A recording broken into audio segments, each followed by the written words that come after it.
Hello student, welcome to my channel Sarvan lecturer. आज की इस वीडियो में मैं आप लोगों को बताने वाला हूं कि आप लोग मैथ की कॉपी कैसे लिखोगे। ठीक है, मैथ की कॉपी आप कैसे लिखोगे। हमारे पास है बोर्ड एग्जाम का पेपर और ओएमआर सीट, ठीक है, और बोर्ड एग्जाम की टॉपर की कॉपी, ठीक है, टॉपर की कॉपी, और हम आप लोगों को साथ में बताएंगे कि आप लोगों को कॉपी लिखना कैसे बोर्ड एग्जाम में। ठीक है, देखो बहुत सारे बच्चे कहते हैं कि मैंने मैथ में, ठीक है, पूरा करके आया हूं, मतलब एक भी क्वेश्चन छोड़ के नहीं आया हूं, फिर भी बच्चों का मैथ में ही नंबर कम हो जाता है। क्यों? क्योंकि जबकि हैंडराइटिंग का भी नंबर मैथ में नहीं कटता है, हैंडराइटिंग का भी नंबर नहीं कटता है, तो फिर मैथ में नंबर कम क्यों हो जाता है? क्योंकि वो लिखने का तरीका नहीं जानते हैं, लिखने का सही तरीका नहीं जानते हैं। ठीक है, लिखने का सही तरीका, जब आप सही तरीके से लिखोगे तो नंबर एक भी नहीं कटेगा मैथ में, हैंडराइटिंग का नंबर नहीं कटना मैथ में।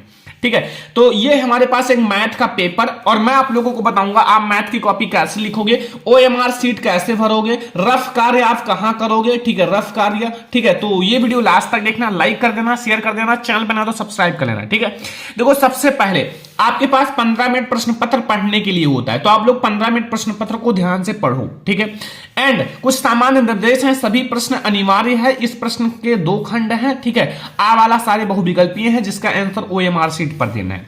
ठीक है, ओएमआर सीट पर कैसे देना है सब कुछ मैं आपको बताऊंगा, और ओएमआर सीट पर उत्तर अंकित किए जाने के पश्चात उसे काटे नहीं। ठीक है, और इरेजर या व्हाइटनर आदि का प्रयोग ना करें। ठीक है, जो आप लोगों का ओएमआर सीट है उस पर आप लोग प्रश्न जब आप उसको भर दोगे ना, तो उस पर इरेजर का प्रयोग नहीं करना, व्हाइटनर का प्रयोग नहीं करना, नहीं तो वहां आप चालाकी करने लगो तो आपका नंबर कट जाएगा, वो आपका पेंडिंग में ही रह जाएगा ओएमआर सीट। एंड दूसरा खंड 50 अंक का है जिसको आपको कॉपी पर लिखना है, कैसे लिखना है अभी मैं आपको बताऊंगा। ठीक है, और कुल आपके 5 प्रश्न हैं, और प्रत्येक प्रश्न के आपके प्रारंभ में स्पष्टता लिख दिया गया है कि वो कितने खंड करने हैं। ठीक है, और प्रश्नों के अंक उनके सम्मुख हैं, उनके सम्मुख आपके प्रश्नों के अंक भी रहेंगे, और प्रथम प्रश्न से आरंभ कीजिए और अंत तक करते रहिए, उस पर समय नष्ट ना मत कीजिए, जो आपको ना है उस पर समय मत नष्ट कीजिए। ठीक है, तो सबसे पहले आपका बहुविकल्पीय रहेगा, 20 मार्क्स का आपका ऑब्जेक्टिव रहेगा।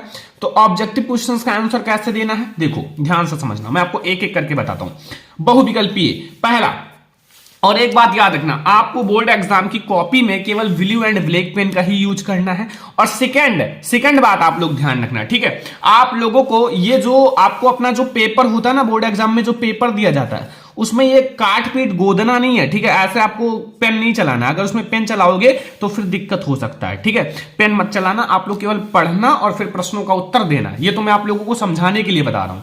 ठीक है, तो एक परिमेय संख्या का दशमलव प्रसार होता है, एक नंबर का ऑब्जेक्टिव है एक दशमलव प्रसार। ठीक है, एक परिमेय संख्या का दशमलव प्रसार, ध्यान रखना जो परिमेय संख्या होता है उसका दशमलव प्रसार जो होता है हमेशा शांत होता है। तो हमारा सेकंड नंबर सही है ना, तो अब आप लोगों का सेकंड नंबर सही है, यानी कि आपका सेकंड कह सकते हो ABC में आप ए वी कह सकते हो। ठीक है, और का खा गा हो तो खा कह सकते हो। ठीक है, तो अब हमारे पास है ओएमआर सीट। ओएमआर सीट में यहां आप लोग जिला कोड नाम ये सब भर देना, केंद्र का नाम, ठीक है, और अनुक्रमांक, और यहां आपका विषय का कोड, एंड यहां प्रश्न पत्र संख्या। ठीक है, ये सब आप वहां भर देना। आप गोले को भरने का आप लोगों का गलत तरीका, ये गलत तरीके से मत भरना, ऐसे गोला मत भरना, थोड़ा सा काला मत करना, पूरा आपको काला करना, बीच में ऐसे मत कर देना ऐसे। ठीक है, सही तरीका ये है, देख लो बिल्कुल से आपको ब्लैक करना है। ठीक है, समझ में आ गया ना।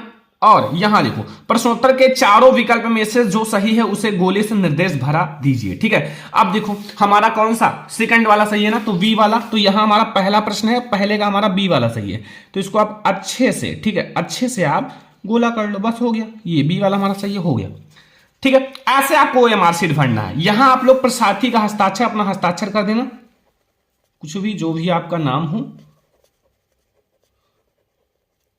ठीक है, मैंने लिख दिया सरवन गोस्वामी। ठीक है, तो ये आप लोग अगला देखो, अब आप लोगों को जैसे अब हम क्वेश्चन नंबर सेकंड देखते हैं, जो क्वेश्चन नंबर सेकंड है, देखो सेकंड नंबर क्वेश्चन पूछ रहा है कि एक शून्येतर परिमेय संख्या और अपरिमेय संख्या का गुणनफल होता है। अभी कल मैंने इसको ऑब्जेक्टिव पढ़ाया था, जैसे आपका 2 एक परिमेय संख्या है, इसका आप अपरिमेय संख्या के साथ गुणा कराओगे तो सदैव अपरिमेय ही होगा। ठीक है, तो हमारा सदैव अपरिमेय होगा, तो सदैव अपरिमेय यानी कि हमारा ऑप्शन नंबर पहला सही है। तो अब आपके पास ओएमआर सीट है ही, ऑप्शन नंबर पहला हमारा सही है, तो सेकंड क्वेश्चन का ऑप्शन नंबर ए जो है वो बिल्कुल सही है, तो ऑप्शन नंबर ए को आप गोला कर दो। ठीक है, ऐसे करके आपके 20 ऑब्जेक्टिव हैं और 20 ऑब्जेक्टिव का आंसर देना है। ठीक है, पहले आप OMR सीट वाला क्वेश्चन कर लेना कि बाद में कोई दिक्कत ना हो, और फिर आप लोग इसको एक साइड में रख देना। इसमें आप लोगों का जो काट पीट या फिर कुछ कलम वगैरह नहीं चलना चाहिए, ठीक है। अगला देखो क्वेश्चन लिखा हुआ है, रेखाओं x बराबर 0 और 2x प्लस 3y बराबर 12 का प्रतिच्छेद बिंदु है। अब आप लोग सोच रहे होंगे कि सर अगर हमें रफ कार्य करना हो तो हम कहां करेंगे, ठीक है। रफ कार्य करना हो तो कहां करेंगे, तो मैं आप लोगों को बता, अगर आप लोगों को रफ कार्य करना है तो ये आपका कॉपी रहेगा, ठीक है। कॉपी के आप लोग जो उसका बायां पेज होता है, जैसे ये हमारा कॉपी है, अब इसका ये जो है, ठीक है, बायां पेज यहां, ठीक है, बाएं पेज में आप लोग रफ कार्य कर सकते हो, ठीक है। यहां आप लोग लिख देना कि रफ कार्य लिख देना। अब जैसे हमें ये क्वेश्चन सॉल्व करना है, यहां क्या लिखा हुआ है, x बराबर 0, यानी कि x की वैल्यू 0 दी हुई है, तो 2x प्लस 3y बराबर 12 का प्रतिच्छेद बिंदु होगा। तो x बराबर हमें 0 दिया हुआ है। अब देखो ध्यान से, और दूसरा हमें मतलब यहां देखो 2x प्लस 3y बराबर 12 है, ठीक है। y की वैल्यू यहां से ज्ञात कर लो, फिर आपका मिल जाएगा। देखो यहां से x बराबर 0 है प्लस 3y बराबर 12, ठीक है, ये हमारा 0 हो जाएगा, और यहाँ 3y बराबर 12 हो जाएगा, और y बराबर हमारा 12/3 और बराबर हमारा 4। छोटा छोटा रफ कार्य करना कि आ जाए इसी में। फिर जब आप लोगों का ये 4 आ गया ना, तो हमारा एक x का निर्देशांक 0 और इसका 4। अब जब आपका पूरा हो जाए ना, तो इसमें ऐसे क्रॉस का लाइन कर देना, ठीक है, ताकि एग्जामिनर समझे रफ कार्य है, और बाद में इसको क्रॉस लाइन कर देना, ठीक है। तो हमारा कौन सा ऑप्शन से 0,4, 0,4, तो ये हमारा है 0,4 सेकंड वाला ऑप्शन। तो आपके पास OMR सीट है ही। अब आपका हमारा V वाला ऑप्शन सही है क्वेश्चन नंबर 3 का, तो मैं आप लोगों को बता देता हूं, क्वेश्चन नंबर 3 का हमारा V वाला ऑप्शन बिल्कुल सही है। बस ऐसे ही आप लोगों को ऑब्जेक्टिव क्वेश्चन का आंसर OMR सीट में देना है, ठीक है। अब ये हमारा हो गया ऑब्जेक्टिव क्वेश्चन। ऐसे ही आप 20 ऑब्जेक्टिव है, 20 का आप लोग अच्छे से सॉल्व करना और फिर आप लोग आंसर देना, ठीक है। तो ये हमारा ऑब्जेक्टिव क्वेश्चन है। अब हम लोग देखते हैं और क्वेश्चन का आंसर आपको बोर्ड एग्जाम में कैसे लिखना है। जो हमारा कॉपी में लिखने वाला क्वेश्चन होता है वर्णनात्मक प्रश्न, उसका आप लोग आंसर कैसे लिखोगे। तो अब हमारा आता है खंड बा, ठीक है। खंड बा में जो है वो हमारा 50 नंबर का लिखने वाला प्रश्न है, ठीक है। अभी तक हमारे 20 नंबर के OMR शीट पर देना है, जो कि आसान है। अगर आपको पता है तो 2 मिनट में आप OMR शीट भर दोगे, ठीक है। तो इसमें लिखा हुआ सभी खंड कीजिए, और फिर आप लोगों का क्या है, पहला प्रश्न का वाला, कि दो क्रमागत धनात्मक पूर्णांकों का गुणनफल 2 से विभाज्य है, यह कथन सत्य है या असत्य, कारण बताइए। 2 नंबर का है। तो इसको आप लोग कैसे करोगे, सबसे पहले आपको बोर्ड एग्जाम में कॉपी दी जाएगी। कॉपी जो आप लोगों का है, सबसे पहले आप लोगों को स्केल की सहायता से, ठीक है, एक स्केल का आप लोग जगह लेना और इसको अच्छे से अंडरलाइन कर लेना, ठीक है। बोर्ड एग्जाम की कॉपी में आप लोग एक स्केल का जगह लेना, ठीक है, और इसको अच्छे से अंडरलाइन कर लेना। देखो ऐसे ही आप लोग 2 लाइन आप लोग खींचना अच्छे से, ये, ठीक है, इस टाइप से। थोड़ा सा बीच में जगह हो तो ज्यादा अच्छा रहेगा, ठीक है। तो ये आप लोग लाइन खींच लेना। फिर 2 तरफ लाइन नहीं खींचना है, ठीक है, एक ही तरफ खींचना, वरना एग्जामिनर समझेगा कि बच्चा कॉपी भर रहा है, ठीक है। तो अब आप लोगों का हमारा कौन सा है, खंड बा, ठीक है। खंड बा स्टार्ट हो रहा है ना, तो यहां हमारा खंड बा है। खंड बा आप लोग डाल दो पहले ऊपर अच्छे से, ठीक है। यहां आप लोग डाल देना खंड बा, खंड बा, और इसको आप लोग स्केल की सहायता से अच्छे से अंडरलाइन कर लेना। छोटा सा है, हाथ से भी कर सकते हो।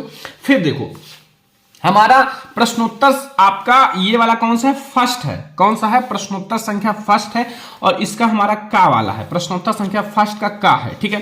तो अब आप लोग खंड बा में डाल देना प्रश्नोत्तर संख्या फर्स्ट, प्रश्नोत्तर संख्या फर्स्ट का हमारा का है, तो ऐसे का डाल देना बगल में, ठीक है। अब आप लोग इसको स्केल की सहायता से अंडरलाइन कर लेना। अब इस प्रश्न में हमारा पूछ क्या रहा है, देखो ध्यान से।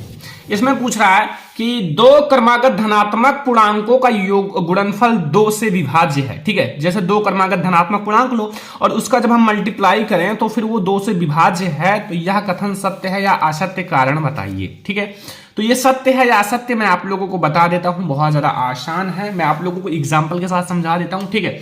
सबसे पहले आप लोगों को क्या मानना है, सबसे पहले यहां आप लोग लिख देना हल, ठीक है, हल। अब देखो, अब आप लोग माना हमारे 2 क्रमागत हैं ना, माना 2 क्रमागत दो क्रमागत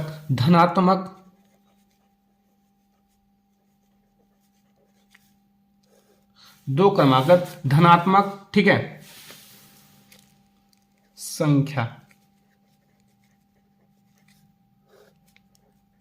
वो हमारा कितना है, मान लो हमने माना x क्रमागत है ना, मतलब क्रम से आने वाली, और x+1, ठीक है, ये हमने मान लिया। अब देखो अगर आप लोग माना x बराबर 2, क्या मान लो x बराबर 2, अगर आपने x बराबर 2 मान लिया तो फिर अब आप लोग देखो यहां, ठीक है, तो हमारा x बराबर 2 हो गया, तो ये हमारा x+1 जो है, x+1 वो बराबर हो जाएगा x, एंड x की वैल्यू मैंने 2 मान लिया, 2 और +1 बराबर 3। तो एक क्रमागत हमारा 2 है और एक 3 है, क्रम से आ गई ना। अब देखो, अब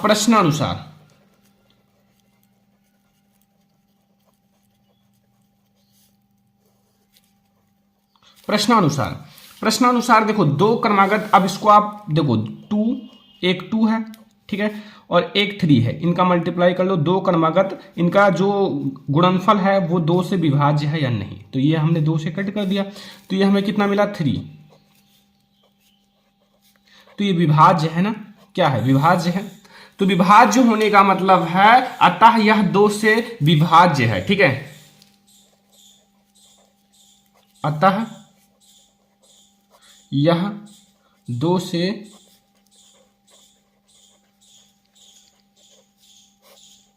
विभाज्य है। तो ये हमारा क्या है, ये हमारा जो कथन है ये सत्य है, ठीक है, सत्य है, बस इतना अब आपको लिखना है, ठीक है। ऐसे आप लोगों को बोर्ड एग्जाम की कॉपी में लिखना है। देखो बस अब आप लोगों का ये हो गया, ठीक है, ब्लैक एंड ब्लू पेन का यूज करो अच्छे से और लिखो, ठीक है। तो ये हमारा हो गया ना, ऐसे ही आपको सॉल्व करना है, ये हमारा 2 से विभाज्य है, तो हमारा ये सत्य है, ठीक है। तो अब हम लोग देखेंगे अगला क्वेश्चन देखो स्टूडेंट, ठीक है, अगला क्वेश्चन क्या है, यहां देखो, यहां खा वाला, यदि cot थीटा बराबर 7/8 तो 1 प्लस साइन थीटा और 1 माइनस साइन थीटा बटे में 1 plus cos theta 1 minus sine theta का मान निकालिए। 2 नंबर का वेरी इंपॉर्टेंट और इजी क्वेश्चन है, बहुत ज्यादा इंपॉर्टेंट भी है। तो अब आप लोग यहां देखो, आप लोग फिर से डाल सकते हो प्रश्नोत्तर संख्या फर्स्ट का खा, ठीक है, यहां आप लोग ऊपर डाल देना, कोई दिक्कत नहीं, या फिर आप उसी में सॉल्व कर सकते हो, या फिर आप ऊपर डाल भी सकते हो प्रश्नोत्तर संख्या। आप देखो लिखो या ना लिखो कोई दिक्कत नहीं, लेकिन लिख दोगे, 2 मिनट का काम है। प्रश्नोत्तर संख्या फर्स्ट का खा वाला है, फर्स्ट का खा है ना। अब इसको आप लोग अंडरलाइन कर लेना अच्छे से, बस हो जाएगा आपका, ठीक है। अब एग्जामिनर को और अच्छे से समझ में आएगा। तो अब हमारा यहां देखो, सबसे पहले दिया क्या है, ये हमारा क्वेश्चन है, तो इसमें दिया है cot थीटा बराबर 7/3। तो यहां आप लोग हल लिखो, और क्या दिया है, देखो बहुत ज्यादा आसान होता है, दिया है, क्या दिया है, cot थीटा जो है, cot थीटा बराबर हमें 7/8 है, 7/8 है। तो हमें इसकी वैल्यू ज्ञात करनी है, इसका मान ज्ञात करना है, इसको सॉल्व करना है। तो इसको आप लोग नीचे लिख लो, और हमें मान दिया है, तो अब हम लोग इसको लिखेंगे, ये लिखा हुआ हमारा 1 प्लस साइन थीटा, एक ब्रैकेट में, दूसरे ब्रैकेट में 1 माइनस साइन थीटा, और बटे में है 1 plus cos theta into 1 minus cos theta, ठीक है। अब इसका मान कैसे निकालोगे, बहुत ज्यादा आसान है। अगर आप लोगों को नहीं पता है तो मैं आप लोगों को बहुत अच्छे से बताता हूं, ठीक है। सबसे पहले यहां देखो, ये जो हमारी दी हुई है ना, ये एक सूत्र पर है, देखो ये हमारा a plus B A minus B सूत्र पर है। तो a प्लस बी और a माइनस बी बराबर क्या होता है, a square minus B square, ठीक है। तो ये इसी सूत्र पर हमें रखना है, ठीक है। तो ये आप लोग बगल में लिख देना, ताकि पता चले कि इसी सूत्र पर बच्चे ने लगाया है, ठीक है। तो ये हमारा हो जाएगा 1 का स्क्वायर, यानी कि 1 का स्क्वायर 1 ही होगा, और साइन स्क्वायर थीटा, ठीक है। इसी पर मैं रख रहा हूं, ठीक है, इसी सूत्र पर, और बटे में हमारा हो जाएगा 1 माइनस कॉस स्क्वायर थीटा, ठीक है। समझ में आ गया ना।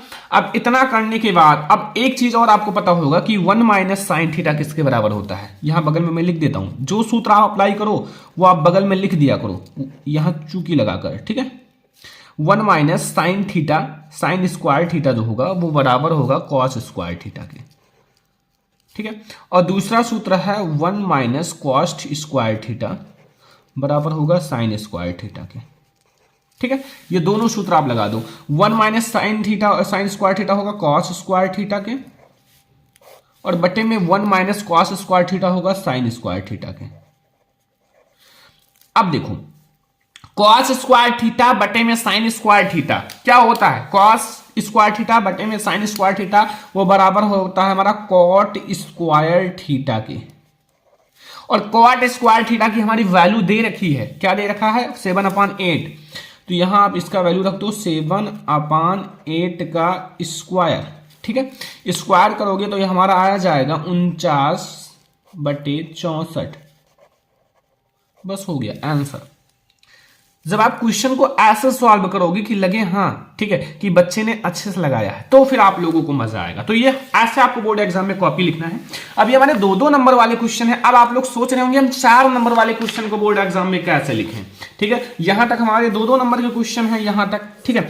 अब 4 नंबर वाले क्वेश्चन को कैसे लिखें, ये भी तो आप लोग सोच रहे होंगे कहीं ना कहीं, ठीक है। तो देखो पहला हमारा है ग्राफ द्वारा जांच कीजिए कि रैखिक समीकरण युग्म 2x + y - 6 = 0 और 4x - 2y - 4 = 0 संगत है। यदि ऐसा है तो ग्राफीय विधि द्वारा हल कीजिए।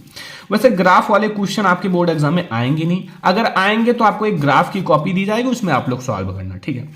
दूसरा क्वेश्चन देखो खा वाला, दो संख्याओं के वर्गों का अंतर 180 है। इतना ज्यादा इंपॉर्टेंट क्वेश्चन है ये कि बहुत ज्यादा रिपीट हो चुका है ये क्वेश्चन बहुत बार। छोटी संख्या का वर्ग बड़ी संख्या की 8 गुनी है तो दोनों संख्याएं ज्ञात कीजिए। इसको चलो हम आप लोगों को अच्छे से बताते हैं कि एक टॉपर कैसे लिखता है, ठीक है। मैं आप लोगों को बताता हूं क्योंकि मैंने एक टॉपर की गाइडेंस से इसको बता रहा हूं, ठीक है। देखो कैसे लिखता है, इसको मैंने बहुत अच्छे से लिखा है। सबसे पहले डालेगा, ठीक है, हमारा ये खंड वाह है तो वो तो ऑलरेडी मैंने डाल दिया है। तो हमारा प्रश्नोत्तर संख्या सेकंड का खा वाला है। देखो ध्यान से समझना, प्रश्नोत्तर संख्या सेकंड का खा, जितना आसानी होगी ना एग्जामिनर को कॉपी चेक करने में उतना अच्छा नंबर मिलेगा, ठीक है। तो ये आप लोग ध्यान रखना। फिर आप देखो सबसे पहले हल डाला है, फिर माना बड़ी संख्या, इसमें हमारी बड़ी संख्या छोटी संख्या ना, छोटी संख्या का वर्ग बड़ी संख्या, तो बड़ी संख्या छोटी संख्या मानना पड़ेगा। तो माना हमारी बड़ी संख्या x है, छोटी संख्या y है, ठीक है। प्रथम शर्तानुसार x² - y² बराबर 180। क्या लिखा है, दोनों संख्याओं के वर्गों का अंतर 180 है, मतलब x माना है तो x² का अंतर का मतलब होता है माइनस बराबर 180 है। तो वही तो लिखा है ना प्रथम शर्तानुसार, कितने अच्छे से, ताकि एग्जामिनर समझे कि प्रथम शर्तानुसार है, प्रथम शर्त के अनुसार है। x² - y² बराबर 180 प्रथम समीकरण। द्वितीय देखो द्वितीय शर्तानुसार y² बराबर 8x प्रथम समीकरण द्वितीय समीकरण, ठीक है। अब यहाँ y² बराबर 8x है, 8x यहाँ रख दो y² की वैल्यू के स्थान पर। तो यहाँ देखो y² का मान समीकरण 1 में रखने पर, इतना डिटेल में अगर लिखोगे तो एग्जामिनर एक भी नंबर कैसे काट पाएगा, सोचेगा कि यार कैसे काटूं, ठीक है। x² - 8x बराबर 180, फिर इधर ट्रांसफर कर लिया 180 को, x² - 8x - 180 बराबर 0। फिर यहां देखो फैक्टर बनाया है, ठीक है, जोड़ने घटाने पर 8 आना चाहिए, गुणा करने पर 180, तो 18 में से 10 जाएंगी तो हमारा 8 हो जाएगा और गुणा होगा 180 हो जाएगा। तो 18 - 10x बराबर -180, x² - 18x प्लस माइनस और यहां माइनस प्लस हो जाएगा 10x - 180, फिर x कॉमन लिया x - 18, फिर प्लस 10 कॉमन लिया x - 18। ये दोनों जो है ये बराबर होना चाहिए, ठीक है, बराबर 0। x - 18 एक ब्रैकेट में और x + 10 एक ब्रैकेट में बराबर 0। x - 18 बराबर 0 एक बार रखोगे, एक बार इसको बराबर 0 एक बार इसको, तो इसको बराबर 0 रखा तो 18 आया प्लस में, तो इसलिए हमारा ये मान्य है। और x बराबर -10 आया, ये अमान्य है क्योंकि संख्याएं कभी ऋणात्मक नहीं होती हैं, तो ये हमारा अमान्य है। तो यहां से हमें बड़ी संख्या यानी कि x की वैल्यू हमें कितना मिला 18, ठीक है, 18 मिला। तो अब हम लोग देखेंगे जो हमारी अभी y की वैल्यू भी ज्ञात करा होगा। देखो y की वैल्यू आप लोग x समान समीकरण 2 में रखा, समीकरण 2 हमारा ये है y² बराबर 8x, फिर y² बराबर 8 × 18, फिर y² बराबर 144, y² बराबर 144 का वर्ग हो जाएगा, तो ये हमारा आएगा +-12, ठीक है। लेकिन हमें प्लस वाला ही लेना है तो y की वैल्यू हमें 12 मिला, अतः हमारी बड़ी संख्या 18 और छोटी संख्या 12 है। बस इसमें आपको एग्जामिनर तुरंत फुल मार्क्स देगा, 4 में 4 नंबर देकर जाएगा, ठीक है। तो ऐसे आपको लिखना है। तो ये 4 नंबर वाले क्वेश्चन ऐसे ही सॉल्व करना है, ठीक है आप लोग। अब 6 नंबर वाला क्वेश्चन आप लोग कैसे सॉल्व करोगे, ये भी आपके माइंड में क्वेश्चन उठ रहा होगा बच्चा 6 नंबर वाला क्वेश्चन कैसे सॉल्व, कुछ भी नहीं है बच्चों। 6 नंबर वाला सबसे पहले आप प्रश्नोत्तर संख्या 3 डाल देना बोर्ड एग्जाम की कॉपी में, और आप लोग प्रश्नोत्तर संख्या 3 डाल देना, फिर ये आप लोग 6 नंबर का है सॉल्व करना, फिर प्रश्नोत्तर संख्या 4, इसमें का खा गा है ही नहीं, तो आप लोग प्रश्नोत्तर संख्या 3 फिर प्रश्नोत्तर संख्या 4 ऐसे डाल के सॉल्व कर लेना। तो अगर आप लोग ऐसे OMR शीट भरोगे बोर्ड एग्जाम में मैथ का, ऐसे आप लोग बोर्ड एग्जाम में मैथ की कॉपी लिखोगे जैसा मैंने बताया है, तो फिर आपको एक भी नंबर एग्जामिनर नहीं काट पाएगा। ये सबसे सही तरीका है बोर्ड एग्जाम में कॉपी लिखने का, मैथ की कॉपी। आप भी लाओगे 95/100, लेकिन आपको मैथ में मेहनत करना पड़ेगा।